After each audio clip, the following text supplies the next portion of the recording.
Déjame, hablando de peronismo, déjame, Javier, que lo salude y le pregunte a Carlos Rucauf. Carlos Rucauf, ex vicepresidente y además también ex gobernador de la provincia. Carlos, buenas tardes, ¿cómo va? Gracias por participar. ¿Qué tal, Fernando? Mi saludo y mi respeto a Milei. Aquí estamos, encerrados hace 5 meses con mi señora. Aguantando. Bueno, es una forma de decir, estamos vivos y no nos hemos matado mutuamente. Yo quería hacer algunas correcciones humildemente, porque yo no soy economista, pero me gustaría marcar que cada vez que la gente saca plata, saca dólares del banco, también se pierden reservas. Y que mucha gente hoy no está yendo al banco porque no puede. Primer tema. Segundo, los que estamos encerrados, que compramos las cosas por el sistema que podemos, sabemos que lo básico que se puede comprar subió muchísimo. Frutas y verduras, por ejemplo. Y efectivamente hay una parte de la realidad que está absolutamente encuarentenada, como decía Milei, y eso no va a reflejar en ningún índice. La realidad de los índices de inflación lo vamos a tener el día que la actividad empiece a caminar fuertemente y se salga de esta super cuarentena.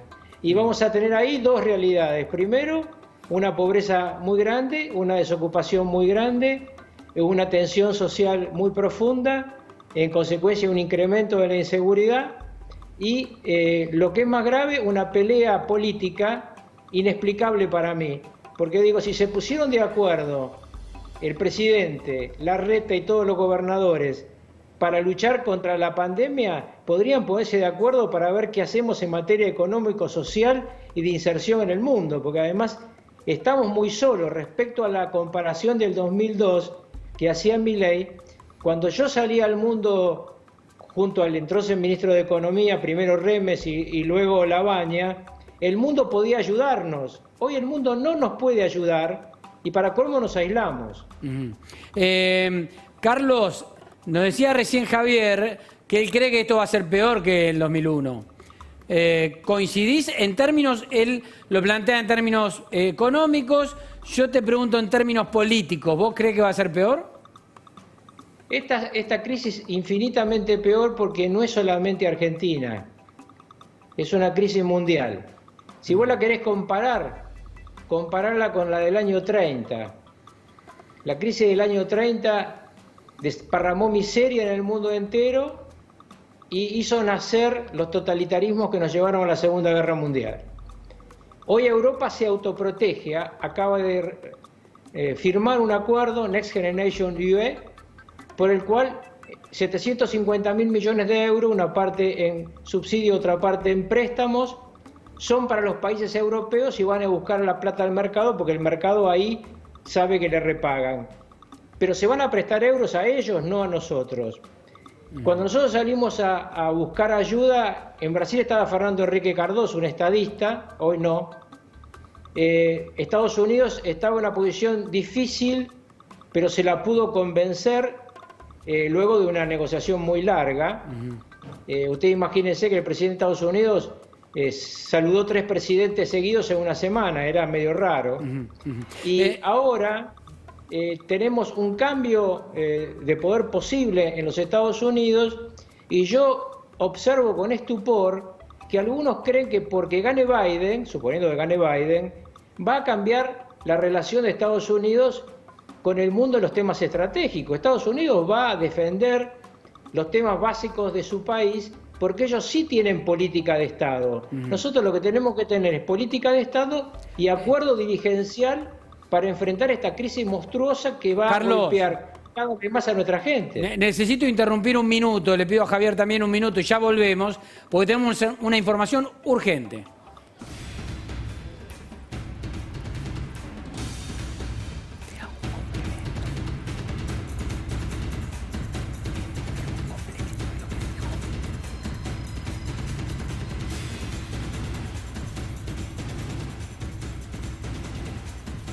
Bueno, atención, internaron al expresidente Mauricio Macri. Macri internado en un sanatorio de la ciudad de Buenos Aires La primera información habla de un pólipo intestinal y sería sometido a un estudio en horas de la tarde de hoy para conocer el cuadro clínico más en detalle. La información habla entonces de la internación de Mauricio Macri, expresidente, en un sanatorio de la ciudad de Buenos Aires, según informan los médicos que lo atienden, por un pólipo en el intestino. Cuadro que será conocido con mayor detalle clínico después de un estudio que se le va a realizar esta tarde. Bueno, por supuesto, vamos en un rato, a medida que se vaya conociendo más información, a detallar esta internación de Mauricio Macri.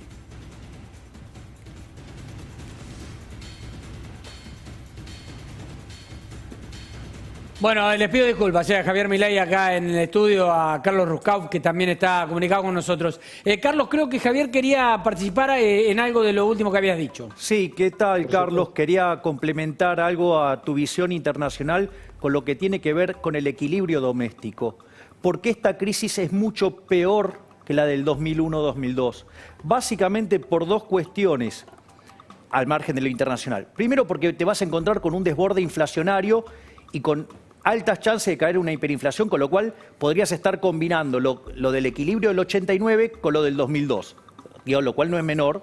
Y por otro lado, hay que tener en cuenta que durante la década del 90 vos habías tenido uno de los procesos virtuosos más importantes de la historia argentina en materia de acumulación de capital. Es decir, Argentina era un país que estaba fuerte productivamente. Sin embargo, Argentina ahora viene de un desastre a partir del kirchnerismo, que fue el continuo avance sobre la propiedad privada de modo indirecto, que destruyó el capital en Argentina. Por lo tanto, la capacidad de respuesta que tiene hoy Argentina es mucho menor. Y encima la están agravando, porque vos en el último tiempo tuviste un tremendo éxodo de empresas. Por lo tanto, la situación doméstica es muchísimo peor que la que teníamos para lo que era el 2001-2002. Por eso la visión, Carlos, de Javier Milei es que va a ser peor efectivamente y que comparte con vos. Ahora, yo te pregunto lo siguiente, ¿no? Que tiene que ver básicamente con lo mismo. El gobierno actual, peronista, kirchnerista, frentista, diferentes facciones o sectores del peronismo, ¿está copado pura y exclusivamente por el kirchnerismo? ¿Cuál es tu visión? ¿Alberto gobierna por Alberto o gobierna por Cristina? Alberto es el presidente y Cristina conduce el espacio político. Es un sistema poco común. Pero, a ver, pero las decisiones de gestión y de política, la decisión de Vicentín, la decisión de la reforma judicial, la decisión de la Corte, la decisión de avanzar sobre la ciudad de Buenos Aires, ¿eso es Alberto o es Cristina? Yo estoy convencido que es el presidente, pero obviamente yo no tengo pruebas de esto. Yo lo que creo es que el presidente tiene una convicción equivocada del momento que estamos viviendo. Y entonces no se enfoca en los temas centrales, y cuando sus funcionarios se enfocan, lo hacen de una forma muy rara. Por ejemplo, el presidente del Banco Central no solamente hizo este descalabro que acaba de hacer hace unos días, sino que después dijo que el tema del mercado blue, el mercado paralelo del dólar, es un tema de narcotraficantes, de traficantes de armas. ¿Él se cree en serio que los 5 millones de personas que van a tratar de defender su magro capacidad de ahorro comprando $200 están en algo raro? Simplemente saben que compran a comienzo del mes, cuando reciben el sueldo, cuando reciben el aguinaldo, cuando reciben un premio, cuando reciben las ayudas del Estado, que la única forma de que a fin de mes eso les sirva, o a mediados de mes, compran los $200 y después lo van vendiendo de a poco. Esto es lo que hace la gente que compraba los $200. Pero además, hay mecanismos como para una situación tan grave, tomar decisiones que permitan favorecer las exportaciones, no pagarle al exportador un dólar que es la cuarta parte del valor del dólar real, que tenga un sistema de liquidación, por ejemplo, de las exportaciones, de los dólares de exportación en el mercado, en una forma diferenciada, pero nunca seguir planteándonos que vaya a ser útil aquello que el propio Alberto Fernández dijo una vez, que si se ponía una piedra en la puerta del dólar, los dólares no salían, pero tampoco entraban. Nosotros tenemos que comprender que Argentina sale de esta crisis con acuerdo político, con defensa de las empresas privadas que son las que generan empleo, con defensa de los exportadores que son los únicos que nos permiten que ingresen divisas, con una política exterior que tenga buena relación con nuestros vecinos y buena relación con el mundo en el que tenemos que movernos. Porque nadie nos va a regalar nada y si seguimos mostrando división, el camino va a ser cada vez más duro, cada vez más doloroso. Hay que reaccionar. Bernardo, ¿querés participar? Sí, Carlos, quería preguntarte, ¿conocés a Alberto Fernández, lógicamente, por tu trayectoria en el peronismo desde hace muchísimos años? Alberto, ¿es esto que estamos viendo hoy, este dirigente más vinculado o sobre todo en decisiones a la centroizquierda quizás?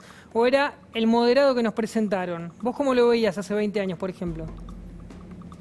Bueno, yo lo conocí cuando era mano derecha de Domingo Cavallo. Claro. Él fue candidato a diputado en la ciudad por Cavallo. Vos sabés, Bernardo, vos me hiciste una nota para el Cronista Comercial, Sí. ¿Te acordás? Sí, sí. Hace un montón de meses. Y en esa nota creíamos que la semana siguiente se llegaba a un acuerdo con la deuda. No sé si te acordás. Sí, no recuerdo los plazos de cuánto tiempo demoró el acuerdo por la deuda, pero era uno de los puntos importantes que usted hacía mención. Soledad Largui me hizo un reportaje en marzo, en radio, y yo le dije que la cuarentena iba a seguir hasta fin de agosto y ella dijo, Yo creo que tenemos que ver la realidad como es, no como una fantasía. Por ejemplo, este tema de la cuarentena, que a nosotros los que ahora llaman adultos mayores, antes los llamábamos viejitos, nos tengan guardado, bueno, porque somos los que nos morimos. Pero los menores de 65 años en el mundo entero están trabajando normalmente. Es cierto, hay un nivel de contagio, pero se habla muy poco del nivel de mortalidad de ese sector etario. Entonces, ¿vamos a llegar en serio a la temporada de verano y vamos a hacer que los dueños de los hotelitos se fundan, los dueños de los restaurantes de todos los lugares turísticos se fundan, queden los mozos en la calle, los empleados de los hoteles en la calle, la gente esté desesperada, no tenga salario, no tenga... hay que cambiar, y se cambia con acuerdos y racionalidad. Empezaron esto con un acuerdo, salgan por favor juntos. ¿Vos ves que no hay inteligencia en ese abordaje? Yo creo que la Argentina funciona hoy como tribus. Cuando yo hablo con algún amigo cercano al gobierno, me dicen, no se puede llegar a un acuerdo, fíjate lo que son los macristas. Cuando hablo con algún amigo mío que es macrista, me dice, no se puede llegar a un acuerdo, fíjate lo que es el gobierno. Muchachos, llegaron a un acuerdo los comunistas y los fascistas en España, después de la guerra civil y después de Franco. Se mataban. Llegaron a un acuerdo los israelíes con los países árabes, ahora en una nueva etapa. Se mataron. ¿Cómo puede ser que nosotros no podamos llegar a un acuerdo porque tienen ambiciones distintas para el año que viene o para el 2023? ¿Saben lo lejos que está para el hombre común que tiene que ganarse el sustento el año que viene? Carlos, le voy a preguntar a Javier Milei, voy cerrando esta parte del programa. Javier, ¿un acuerdo también debería ser consistente para la salida de la crisis económica? Bueno, ahí... Digo, entre las fuerzas productivas, me refiero a gremios, empresarios. Me parece que ahí, digamos, básicamente vos para salir tenés que tener una idea hacia dónde querés ir y más o menos, y vamos viendo, o sea, la única forma que podés salir es teniendo una visión, ¿sí? Porque ahora está el presupuesto. ¿Qué me va a decir? ¿Que tienen plan? No, no tienen, porque no tienen visión. No tienen visión. Vos tenés que tener una idea hacia dónde querés ir. Entonces, cuando vos tenés una idea hacia dónde querés ir, empezás a no sé, tomar todas las fuerzas e ir en esa dirección. Y es así como se sale. Pero, ¿cuál es el problema? El problema es que la única forma que vamos a poder salir acá si es tomamos el camino de la libertad. ¿Y qué es lo que está tomando este gobierno? Porque este es un gobierno liberticida. Es decir, este es un gobierno que desprecia la libertad. Este es un gobierno que desprecia al individuo, ¿sí? Y que pone en el colectivo todas las supuestas cosas buenas, cuando en realidad son todas cosas funcionales para perpetuarse en el poder. Entonces, lo que hay que tener es mucho cuidado, porque este gobierno está siguiendo la agenda del Foro de San Pablo, y el mejor ejemplo del Foro de San Pablo es Venezuela. Venezuela es un país que, de tener $1 millón por habitantes en el suelo, ¿sí? Hoy es un país que en los últimos 6 años cayó 70%, tiene una inflación que oscila entre el 4.000 y el 5.000%, el ingreso per cápita es de 72 centavos de dólar por día, tiene 96% de pobres, 80% de indigentes, pero eso sí, son todos iguales, salvo los de la casta. Ahora, te hago una pregunta, Javier. Se habla mucho de esto, de si nos vamos a parecer a Venezuela o no. Y después quiero también una reflexión de Rukauf sobre ese tema. Y ya cerramos, ¿no? Estoy medio apurado. ¿Vos crees realmente que podemos llegar a ser Venezuela? Porque todo el mundo dice, nunca vamos a ser Venezuela porque la sociedad es distinta. Este país no lo va a permitir. Fíjate los 7 banderazos, fíjate Vicentín cómo salieron ni bien, fíjate la reforma judicial, ponen el grito en el cielo. Esto no puede llegar a ser Venezuela. ¿Vos crees que sí podemos llegar a ser Venezuela? Mira, te paso algunos tips. Vos sabés que en Venezuela decía, no vamos a ser Cuba. Pregúntale a los venezolanos que viven acá, te están diciendo, esto nosotros ya lo vivimos. Tomá la agenda del Foro de San Pablo y vas a ver que Argentina es una etapa, digamos, de tres etapas, ¿sí? Donde la idea del Foro de San Pablo, que arrancó en 1990, era establecer la Unión Soviética Latinoamericana.